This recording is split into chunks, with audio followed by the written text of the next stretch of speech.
आज की जो कहानी मैं आपको सुनाने वाला हूँ उसमें आपको तनाव के बारे में संपूर्ण जानकारी मिल जाएगी। और अगर आप तनाव को समझ लेते हैं तो आपके जीवन से दुखों का मिटना निश्चित है, क्योंकि दुख तनाव के कारण ही पैदा होते हैं। तो चलिए इस कहानी से हम तनाव को समझते हैं। इससे पहले कि आप इस कहानी में खो जाएं, इस चैनल को सब्सक्राइब जरूर कर लें। तो चलिए कहानी शुरू करते हैं। ये उस समय की बात है जब बुद्ध आम्रवन में अपना समय व्यतीत कर रहे थे। उस समय तक बुद्ध की ख्याति दूर दूर तक फैल चुकी थी। काफी दूर दूर से लोग अपनी चिंताओं और दुखों के बारे में बुद्ध से समाधान खोजने के लिए आते थे। ऐसे ही एक दिन जब बुद्ध आम्रवन में अपने शिष्यों को उपदेश दे रहे थे तो एक अधेड़ उम्र का आदमी अपने 22-23 साल के लड़के को साथ लेकर बुद्ध की तरफ चला आ रहा था। बुद्ध ने एक नज़र उन पर डाली और उपदेश में बैठने के लिए कहा। जब उपदेश खत्म हुआ तो बुद्ध ने उस आदमी को अपने पास बुलाया और अपने पास बैठने का इशारा किया। जंगल में हरियाली छाई हुई थी और सुहाना मौसम था। जंगल से भांत भांत के पक्षियों की आवाज़ वहाँ पर गूंज रही थी। इसके बाद बुद्ध ने उस आदमी से आने का कारण पूछा। इस पर वो आदमी कहता है कि हे तथागत, मैं 2 दिन की यात्रा करके अपने बेटे को आपसे मिलवाने के लिए लाया हूँ। ये मेरा इकलौता पुत्र है। ये हमेशा थका थका रहता है। ऐसा लगता है कि इसके शरीर में कोई जान ही नहीं है, कोई प्राण ही नहीं है। अगर हम इससे कुछ कहते हैं तो ये हमारी छोटी छोटी बातों पर गुस्सा करता है। इसकी देखने की क्षमता भी उम्र से पहले ही कमज़ोर हो गई है और इसके बाल भी पकने लगे हैं। मुझे तो कुछ समझ नहीं आता कि ये सब हो क्या रहा है। भला इतनी कम उम्र में ये इतनी बड़ी उम्र का लगता है। हे बुद्ध, मैं अपने बेटे को लेकर बहुत चिंतित हूँ। जब मैं अपने बेटे को चिकित्सकों के पास लेकर गया तो उन्होंने कुछ औषधियाँ देकर कहा कि अपने बेटे को तनाव कम लेने दिया करो। वो अपने दिमाग में तनाव लेता है और इसी वजह से उसकी ऐसी हालत हो रखी है। लेकिन उनके लाख बताने पर भी मुझे तनाव का मतलब समझ में नहीं आया। मुझे पता ही नहीं कि तनाव होता क्या है और उसे कैसे उसके दिमाग से निकाला जाए। उसके लिए पहले तो मुझे ये समझना होगा कि तनाव होता क्या है। और इसीलिए बुद्ध, मैं आपके पास आया हूँ। कृपया करके मेरी इस समस्या का समाधान कर दीजिए। ये सुनकर बुद्ध उस लड़के को बड़ी गौर से देखते हैं।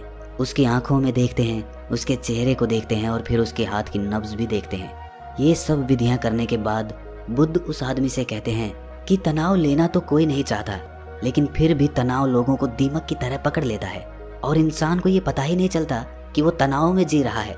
लेकिन अगर वही इंसान तनाव को समझ लेता है, तनाव के बारे में कोई ऐसा पैमाना बना लेता है कि उसे पता चल सके कि वो कितना तनाव में है, तो वो उस समस्या का समाधान भी खोज सकता है। मुख्य रूप से तनाव के 8 कारण होते हैं। इसके बाद बुद्ध कहते हैं कि सबसे पहले तो हमें ये समझना होगा कि तनाव होता क्या है।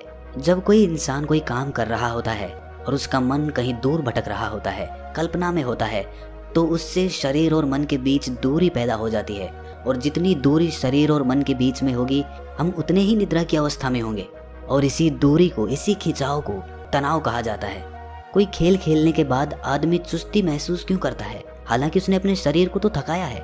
लेकिन समझने की बात यह होती है कि खेलते वक्त मन और शरीर पूरा उस खेल पर केंद्रित होता है, जिससे शरीर और मन में दूरी पैदा नहीं होती और कोई तनाव पैदा नहीं होता, बल्कि हमारा तनाव दूर हो जाता है।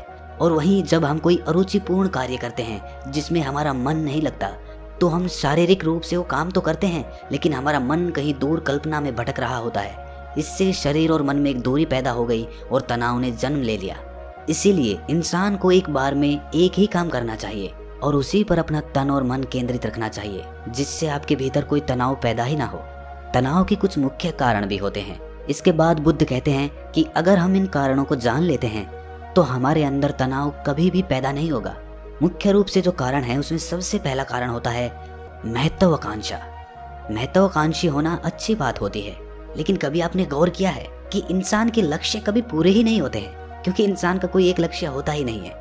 जब इंसान एक लक्ष्य को प्राप्त कर लेता है तो दूसरा लक्ष्य स्थापित हो जाता है और इसी तरह वो अपने लक्ष्य को पाने के लिए गोल गोल घूमता रहता है।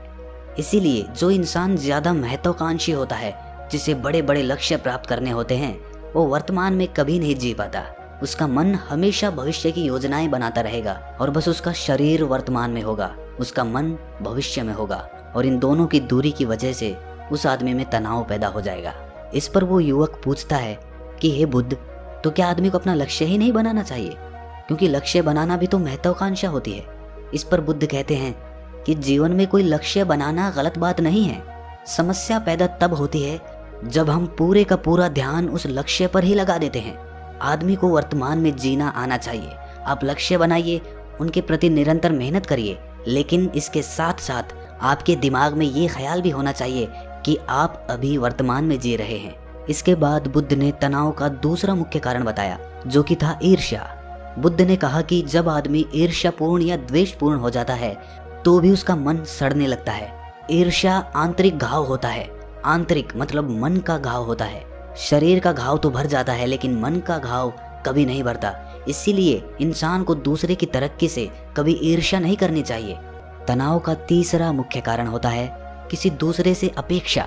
बुद्ध ने बताया कि एक बाप होने के नाते वो अपने बेटे से बहुत सारी अपेक्षाएं रखता है कि मेरा बेटा एक कामयाब इंसान बने, वो जिस तरह मैं चाहता हूँ उस तरह का जीवन जिए। और जब आदमी किसी से अपेक्षा करने लगता है तो कहीं ना कहीं वो अनजाने में खुद के लिए तनाव पैदा कर रहा होता है। जरा सोचिए कि वही बेटा अगर अपने बाप के हिसाब से नहीं चलेगा, वो नहीं बन पाएगा जो उसका बाप चाहता है, तो फिर उसके पिता के मन को तनाव पकड़ लेगा। इसीलिए किसी से भी अपेक्षा नहीं करनी चाहिए, ना ही दूसरे से और ना ही खुद से। इसके बाद तनाव का अगला मुख्य कारण बताते हुए बुद्ध ने कहा कि अरुचिपूर्ण कार्य करने से भी मन में तनाव पैदा होता है। जिस काम में हमारा मन ही नहीं लगता, जिसमें हमारी रुचि ही नहीं है, तो उस काम में हम अपना मन नहीं लगा पाएंगे। हमारा मन कल्पनाओं की उड़ान भरेगा और हमारा शरीर वहीं बैठा रहेगा। इसीलिए दोनों में दूरी पैदा होने की वजह से ये भी तनाव का कारण बन जाता है। इसीलिए आदमी को सिर्फ रुचि के हिसाब से ही कार्य करने चाहिए। इसके बाद बुद्ध ने कहा कि शारीरिक दुख भी तनाव का कारण होता है। जब आदमी को कोई शारीरिक कष्ट होता है तो आदमी का मन उसी बीमारी के बारे में सोचता रहता है, जिससे उसके मन में दुख के विचार पनपते हैं और वहां पर तनाव पैदा हो जाता है। ये सुनकर उस आदमी ने कहा कि हे बुद्ध, शारीरिक दुख तो किसी को भी आ सकता है, तो क्या वो आदमी हमेशा तनाव में ही जिएगा? इसका जवाब देते हुए बुद्ध कहते हैं कि ये बात ख्याल करने की होती है कि हमारा जीवन दुखों का आगार है। जैसे जैसे हमारी उम्र बढ़ती है वैसे वैसे बीमारियां आती हैं, दुख आते हैं और एक दिन मौत भी आती ही है। तो बीमारियां जीवन का अभिन्न हिस्सा है। किसी में वो समय से पहले आती है तो किसी में बाद में आती है। और जब इंसान का मन इसके बारे में समझने लगेगा तो वो अपनी बीमारी के बारे में सोचकर ज्यादा तनाव नहीं लेगा, क्योंकि वो जीवन का एक अभिन्न हिस्सा है। और इसके लिए आदमी को शारीरिक रूप से भी अभ्यास करते रहना चाहिए ताकि उसका शरीर लंबे समय तक स्वस्थ बना रह सके। और ये भी जान लो, तनाव का एक मुख्य कारण होता है अपनी योजनाओं को समझने के लिए वक्त न देना। कुछ इंसानों के मन में कोई ख्याल पनपता है और वो उस पर बिना सोचे समझे कार्य करना शुरू कर देते हैं, और जब उस काम में उन्हें नाकामयाबी मिलती है तो वो तनाव से भर जाते हैं, क्योंकि उन्होंने वो काम शुरू करने से पहले उसके बारे में पूरी जानकारी नहीं ली थी। आदमी को कोई भी योजना बनाते वक्त उसके बुरे परिणाम के बारे में सबसे पहले सोचना चाहिए। हमें ये सोचना चाहिए कि अगर ये योजना कामयाब नहीं हुई तो फिर मैं क्या करूँगा। और इसीलिए अपनी योजनाओं को समझने के लिए पूर्ण वक्त देना, पूरा वक्त देना, ताकि भविष्य में उस काम के प्रति कोई तनाव पैदा ही ना हो। और सबसे आखिरी कारण जो तनाव का होता है वो होता है ज्यादा सोचना। निरंतर सोचते रहना भी एक बीमारी होती है, और इसको दूर करने के लिए आदमी को नित्य प्राणायाम और ध्यान करना चाहिए। ये सुनकर उस आदमी ने हाथ जोड़ते हुए बुद्ध से पूछा कि हे बुद्ध, मेरा बेटा तो अभी मात्र 23 साल का है और उसमें इतनी समझ भी नहीं है कि वो इतनी सारी बातों का एक साथ अनुसरण कर सके। कृपया करके तनाव मुक्त रहने का कोई आसान सा मंत्र बता दें, जिससे आदमी उस मंत्र का अनुसरण भी कर सके और तनाव मुक्त भी रह सके। ये सुनने के बाद बुद्ध ने कुछ सोचते हुए जवाब दिया कि इसके लिए एक छोटी सी विधि है। अगर तुम इतनी बातों का पालन नहीं कर सकते तो तुम एक बार में एक काम को करने पर ही ध्यान लगाओ। जो भी तुम काम कर रहे हो बस एक काम एक बार में करो और उस काम को पूरा ध्यान लगाकर करो। अगर तुम्हारा ध्यान इधर उधर भटकता है तो जब याद आए तो वापस उसे उसी काम पर लगा